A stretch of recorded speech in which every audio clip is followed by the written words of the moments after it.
Amelia, एक उग्र कलाकार जो दिल तोड़ने वाली कलाकार के रूप में जानी जाती है, शानदार आर्ट गैलरी के उद्घाटन में घुस गई। वह एक नई विजय के उत्साह, एक भावुक मुठभेड़ के क्षणभंगुर रोमांच की चाहत रखती थी। आज रात उसका निशाना गैलरी का मालिक एथन था, जो अपने प्लेबॉय आकर्षण के लिए जाना जाता था। अमेलिया पूरे कमरे में घूम रही थी। उसकी लाल रंग की पोशाक रोशनी पकड़ रही थी। एथन बेदाग सूट पहने हुए एक आकर्षक मुस्कान के साथ उसके पास आया। अमेलिया, तुम्हें दोबारा देखकर बहुत खुशी हुई। तुम अपनी उपस्थिति से मेरी गैलरी की शोभा बढ़ाती हो। उनका मजाक सहजता से चलता था, मजाकिया टिप्पणियों और चंचल छेड़खानी से भरा हुआ था। अमेलिया उसे एक एकांत कोने की ओर ले गई। उसकी आंखें शरारत से चमक रही थीं। जैसे ही वह चुंबन के लिए झुकी, उसका फोन बज उठा।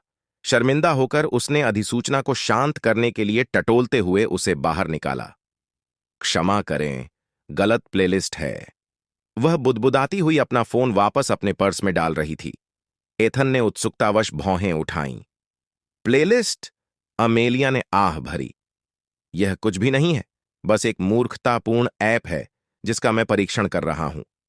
सच तो यह था कि उसके फोन पर एक नया डेटिंग ऐप चल रहा था, दी1। इसने उपयोगकर्ताओं को केवल रूप रंग के आधार पर नहीं, बल्कि अनुकूलता के आधार पर जोड़ा। यह उसके दोस्त का था, मजाक के लिए था।